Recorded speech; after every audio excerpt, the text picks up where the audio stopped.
जेजुरी जवळच्या जुन्या वाड्यात पाटील कुटुंब राहत होतं. वडील विश्वनाथ, आई मीनाक्षी, 2 मुलं अद्वैत आणि परी आणि आजी जानकी.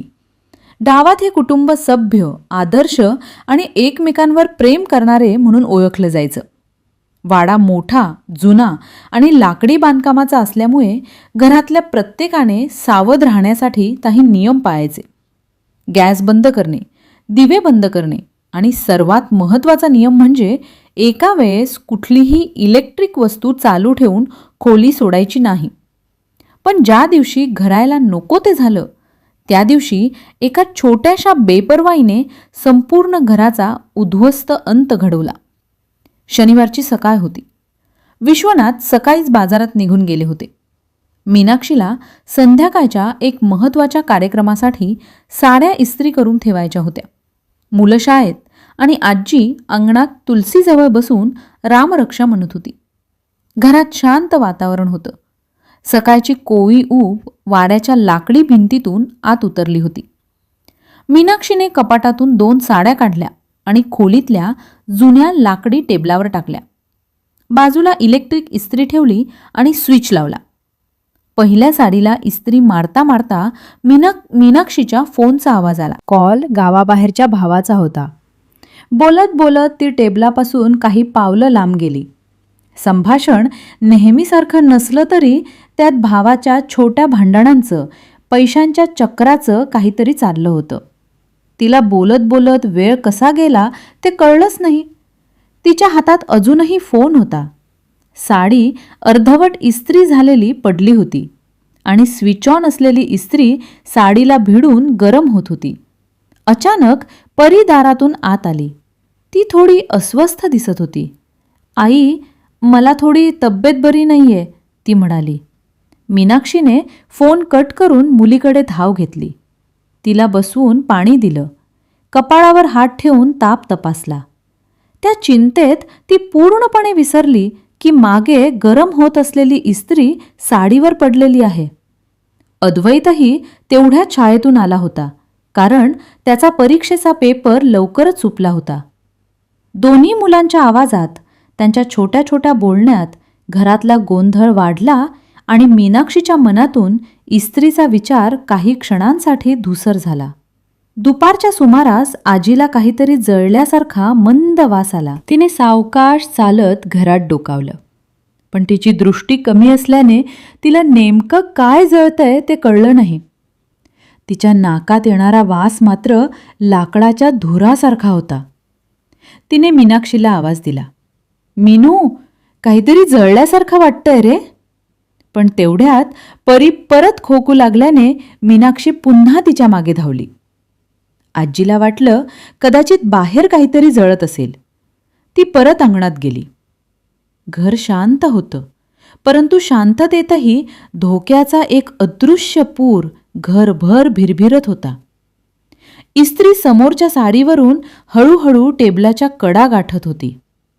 कपडा थोडा थोडा पिवळा, नंतर तपकिरी आणि काही मिनिटात काळा होऊ लागला. वाड्याच्या जुन्या लाकडी टेबलाने उष्णता शोषून घेतली आणि निशब्दपणे धूर सोडायला सुरुवात केली. सुरुवातीला धूर फारच कमी होता. इतका कमी की कोणाच्याच लक्षात येणं शक्य नव्हतं. पण त्या धुराचा स्पर्श ज्या लाकडाला झाला ते हळूहळू तापू लागलं आणि धगधगत्या भस्माचा प्रवास मूकपणे सुरू झाला. तासाभरानंतर अचानक परीने दरवाजाकडे पाहून ओरडली, आई, धूर! मीनाक्षी धावली. खोलीत धुराचं फटकारणं पाहून तिचे पाय थरथरले.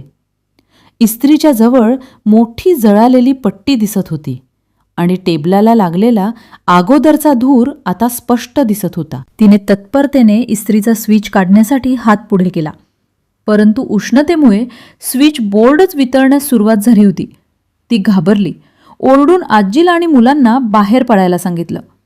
अद्वैतने पाण्याची बादली घेतली, पण तो आत धावताच धूर अधिकच दाटू लागला. दोघांचाही श्वास रोखला जाऊ लागला. विश्वनाथ गावातून परत येत होते तेव्हा त्यांना रस्त्याच्या वळणावरून त्यांच्या वाड्याच्या छतावरून काळ्या धुराचे ढग उठताना दिसले. ते पळत पळत घराकडे गेले. शेजारी आधीच बाहेर जमले होते, पण समस्या अशी होती की वाडा लाकडी होता. आग कमी असली तरी धूर इतका भयानक होता की आत प्रवेश करणं म्हणजे जीव धोक्यात घालणं होतं. विश्वनाथ आत शिरण्याचा प्रयत्न करू लागले, पण लोकांनी त्यांना पकडून धरलं. संसाराचा पाया काही क्षणातच ढासळत होता. शेजाऱ्यांनी तात्काळ पाणी टाकलं. कापडं भिजवून धूर बाहेर काढण्याचा प्रयत्न केला. मीनाक्षीने मुलांना बाहेर काढण्यासाठी असंख्य प्रयत्न केले. आवाज, ओरडणे, गोंधळ, धूर, उष्णता सगळं काही सेकंदागणिक वाढत होतं. पण देवाचं नाव घेत घेत त्यांनी अखेर अद्वैत आणि परीला एका खिडकीतून बाहेर काढलं. दोन्ही मुलं भेदरलेली, श्वास रोखलेली, पण सुरक्षित होती. मीनाक्षीने श्वास सोडला, पण आत अजूनही साडी, टेबलं आणि घराचा एक लाकडी भाग धगधगत होता. शेवटी गावकऱ्यांच्या मदतीने आग पूर्णपणे विझवली गेली. मोठं नुकसान टळलं होतं, परंतु त्यांनी पाहिलं की एक छोटा निर्णय, एक छोटं विसरणं, एक स्विच ऑन राहणं यामुळे किती मोठा अनर्थ घडू शकला असता.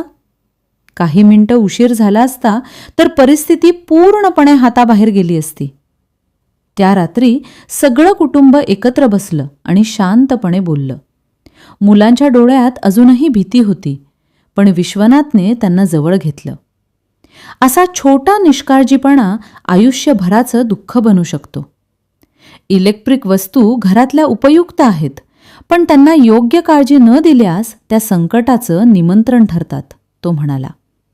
मीनाक्षीच्या डोळ्यात पाणी आलं. ती स्वतःला दोष देत होती. आजीने तिचा हात धरून शांतपणे सांगितलं, चुका सगळ्यांकडून होतात, पण त्यातून शहाणपण शिकणं महत्वाचं. वाड्यात दुसऱ्या दिवशी सुगंधी धूप लावण्यात आला. लाकडी टेबल जळून गेलेलं होतं, पण त्याने दिलेला इशारा संपूर्ण कुटुंबाच्या मनात कायमचा कोरला गेला. आता घरात कोणतीही इलेक्ट्रिक वस्तू चालू असेल तर ती बंद केल्याशिवाय कोणीही खोली सोडत नाही. मुलंही दरवेळी परत तपासतात आणि मीनाक्षी तर विशेष करून इस्त्री, गॅस, चाकू, पेटत्या वस्तू यांची काळजी दुप्पट घेते.